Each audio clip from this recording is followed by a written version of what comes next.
Alright, welcome back to week 6 part A. This is the last video for week 6 part A. So one sort of forewarning message before we get into this next topic, nested lists, is that this topic relies on the fact that one, you understand lists, and two, more importantly, you understand how nested for loops work. So at this point in time, if you're still feeling a little bit uncomfortable with nested for loops, I strongly recommend revisiting that stuff now and coming to me if you have some questions so I can clear them up, because otherwise this video might be a little bit confusing. So please make sure that you got for loops at least sort of 80% down and then come back and check out this video. Alright, so really quick review about lists. I know we've just started talking about them this week, but lists is this new data type that we've been talking about that are essentially just a container. It's a way to store multiple pieces of data in one place in a particular order. And we mentioned that these lists can contain data of any type. So what that means is that you can have a list with a list in it. You can put lists inside of those other lists if you want. So if you really like lists, you can get super meta with lists.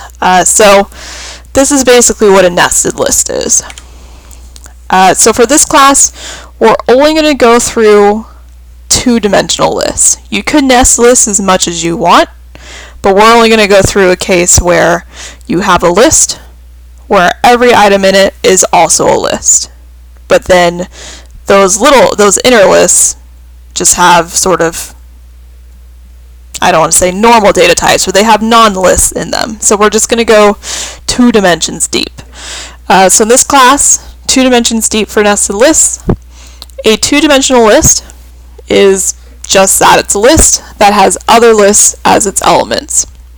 We're going to call these nested lists. So 2D list, nested list, for the purposes of this class, basically the same thing. It's a list with lists in it.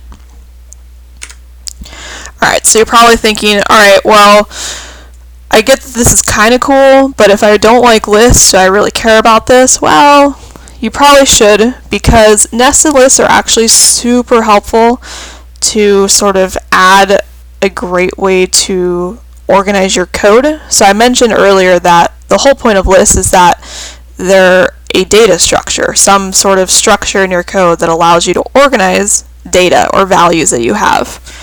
So the cool thing about nested lists is that they can be super helpful if you have, for example, a table, right? Or something that you could visualize an Excel spreadsheet where you have, columns and rows. That's a table, right? So nested lists is what you're going to use in Python to basically code what you would write in such a table in Excel. A real-world application of this would be databases, right? So if you've ever heard that term databases, a database is basically this really big, well, potentially really big file on a computer that has a bunch of data in it, and that data is stored in tables.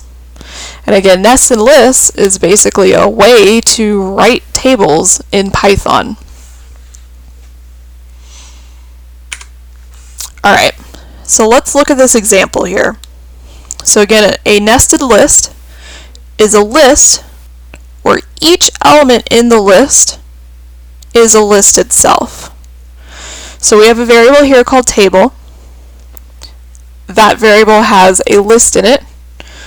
The first element in the list, so the element at position 0, is itself a list. So the element at position 0 in this list table is a list that has 15 and 7 in it. The element at position 1 in this table, in this list, is a list with 4 and 18 in it. The next element in this list is also a list with the numbers 55 and 2 in it.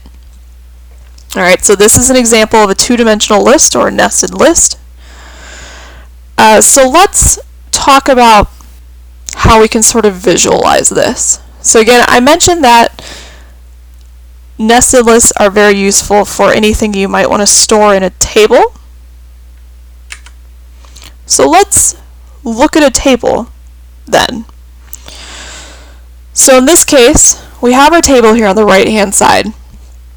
And the way that I want you to sort of picture these nested lists is that every single one of these smaller lists, so like the list that has 15 and 7, the list that has 4 and 18, the list that has 55 and 2, each one of those smaller lists, those inner lists, each one of those is going to be a row in our table. So you'll see over here in our table, row 0 has 15 and 7 in it, just like the list at position 0 in our list has 15 and 7 in it. Our next row has 4 and 18, just like our list at position 1 has 4 and 18. Row 2 has 55 and 2, just like our list at position 2 has 55 and 2 in it. So again, this is how you're going to sort of use nested lists in your code. And I highly recommend whenever you are writing code in Python that has to do with nested lists, have a sort of table visualization, whether you write it in Excel or you just write it, on a notepad next to you on paper. Write out a table just to sort of help you visualize what's going on. Now, that said, a convention in Python and just in general with these nested lists is to have each inner list represent a row. That just makes it easier to read your data because we read from left to right, then top down. So I strongly recommend when you're using these nested lists to organize tables like this, have each inner list represent one of the rows, just like I've done here in this example, where the inner list 15 and 7 is in that row 0, inner list 4 and 18 is in row 1, and so on. So that said, if we look at this line of code right here, where we say print table index 0, let me draw out some stuff what's going on here. So we have this table, right? We have table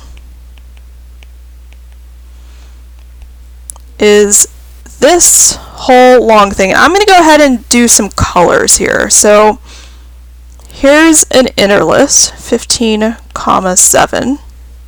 That's part of this bigger list. And then here's another inner list, 4, 18.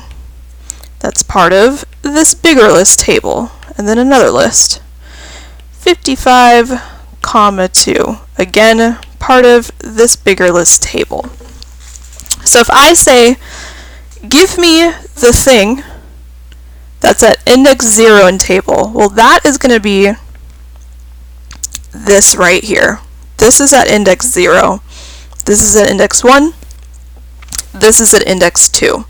So if I say print table at index 0, that will give me this list.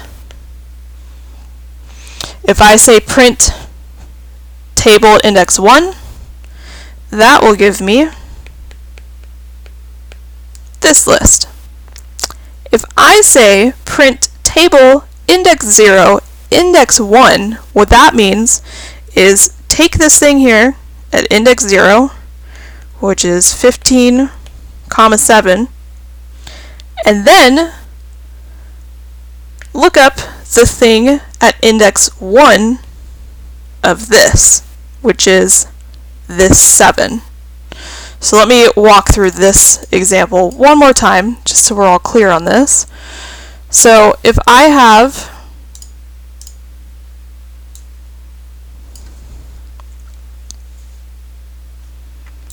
this table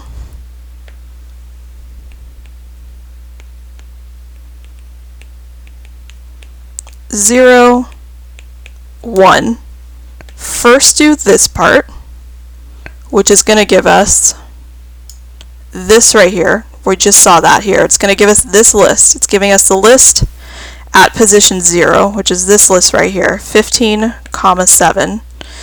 And then we're saying, okay, then tell me the thing at position 1 in this list here, which is going to be 7. So table index 0, index 1 is 7.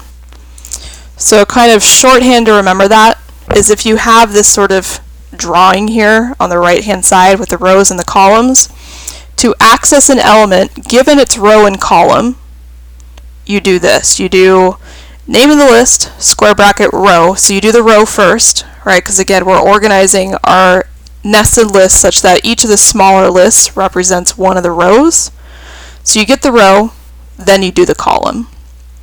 So again, in this example, if we say table 0, 1, that means we're looking at row 0 and column 1, which is 7. If I said table square bracket 2 square bracket 1, so table 2, 1, that means we would go to row 2 and then look up column 1, which would give us the integer 2. Alright, so I know these nested lists are a little bit weird. There's a lot going on. So again, best recommendation I can give you is when you are working with them, first, make sure each one of the inner lists represents a row in your table. It will make it a lot more confusing if you have it represent a column. So have each inner list be a row, and then draw yourself the table either on paper or in Excel, just so you can sort of keep track of what's going on. Alright, so here's an example. I want you to take a couple minutes. If I give you this table, so this is a table that I'm giving you like in Excel or just on paper or whatever, if I give you this table, how would you then store this data in Python? Meaning, how would you take this data in this table and type it into Python code? Now when you work on this, do keep in mind, again, the convention that each row should be one of the smaller lists. Alright, so go ahead and do that, and then once you've done that, go ahead and answer the second question here. And you are welcome to code this in Python itself. When you are ready to see the answer, feel free to come back to this video. So go ahead and pause it, try it out in Python, and then come back when you're ready. Alright, so to store this data in this table in Python using nested lists, you would write it like this. Now maybe your variable name is different. That's fine. The variable name doesn't have to be table. But again, sticking with the convention where each row is going to be a list, that means here's our nested list. First element in our list, the thing at position 0 in our list, is going to be a list where each item in it is this data here. And just make sure you go in the correct order, right? That top row will be first, then we'll have the next row. So in the top row we have 1.2, 3.7, 4.8, negative 5.5. You'll see that here in our list. And then same thing with our next row, 6.0, 4.4, negative 3, 2.9. So that is how you would store this table as a nested list in Python.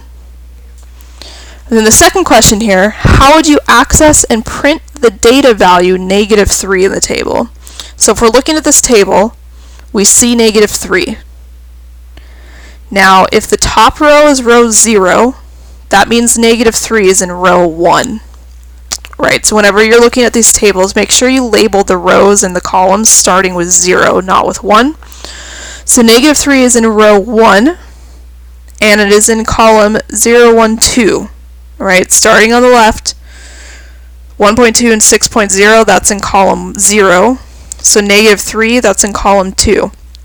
And then again, the rule is when you're looking up data in a nested list like this, you do the indexing.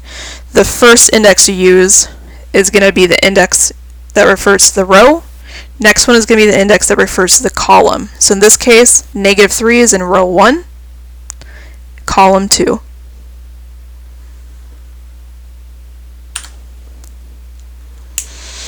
Alright, so this is why I said you needed to be comfortable with nested loops before coming to this. Because let's say, for example, you have your data in Python stored in a nested list, like we've just shown.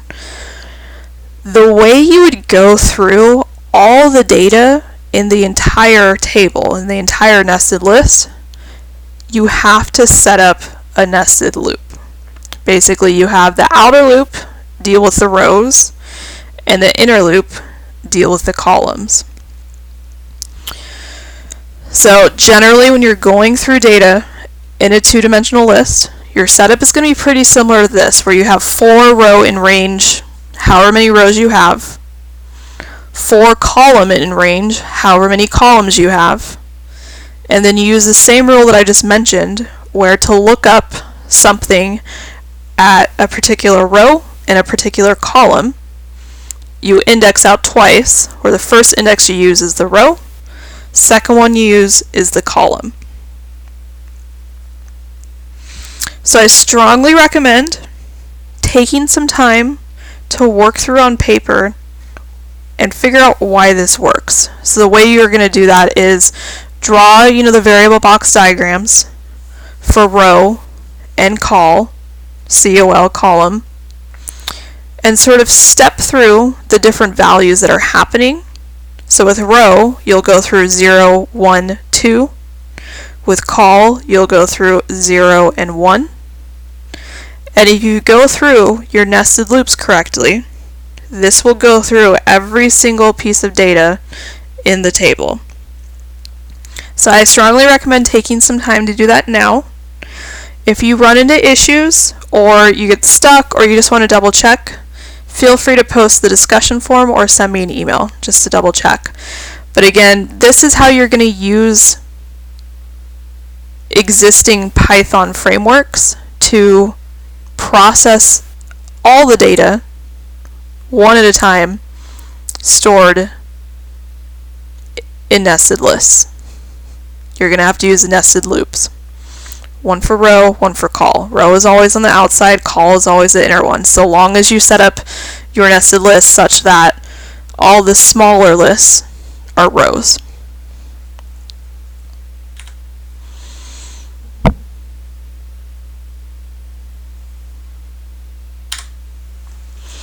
Alright, so I want to end this video with a bit of an activity for you. So I want you to go ahead and first draw a table.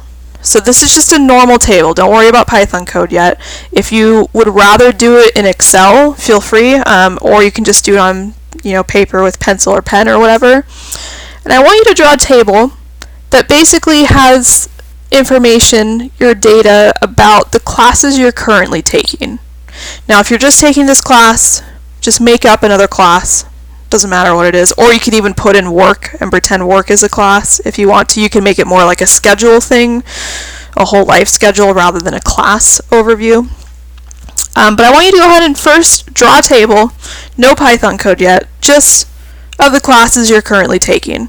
In this table, you should have columns for the class, the credits, the days that it meets, and the time that it meets. Now, of course, this is an online class, so I'm giving you sort of bad information, right? But it doesn't really make sense to say days and time for an online class, so you can just sort of pretend for this example. Or, like I said, if you'd rather do, work stuff, maybe you have like regular work meetings you can put in, do something sort of schedule-like that works for you.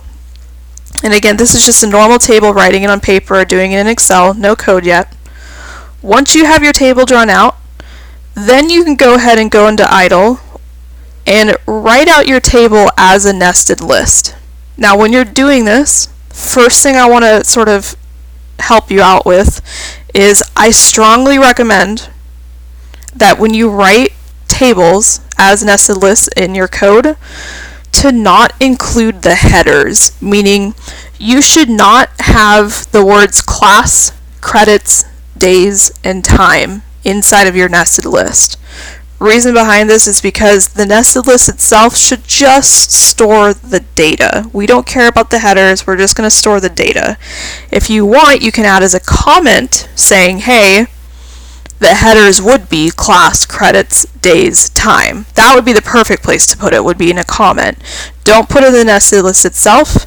If you do, that's just going to give you more work in the long run to process the data later. So instead, make it so your nested lists just have the data. And when you do your programming assignment will be working with nested lists. I'm going to ask that you do the same thing. Don't include the headers like class, credits, days, time in your nested list. Just put it as a comment on top of it. Something like that is fine. This is something that will make your life easier when you code the rest of the stuff. Trust me on that. The other thing I want you to sort of think about is when you are writing your nested lists, think about what type makes sense for each data, right? Your class and credits, for example, those might be two different data types. So do sort of think about what types you're going to use as you're storing your data in your nested lists. Also, stick with the sort of convention where each smaller list represents a row in the table. Again, that is just going to make your life easier in the long run. Trust me on that. So go ahead and pause the video, go ahead and do that. Come back when you're ready. I know this will take some time, so pause the video, come back. Alright, so once you've done this, I now want you to think about how you would do the following. You don't necessarily need to write code for this. If you want to, you can, but at the very least think about how you would write code for this. So consider how you would, for example, write code to display all the times your classes meet, find the total number of credits, and also how you could potentially receive data for a new class via user input, then add this new class into the table. Alright, so again, you don't necessarily have to code this. In fact, a lot of your programming assignment will be coding really similar things for a slightly different table.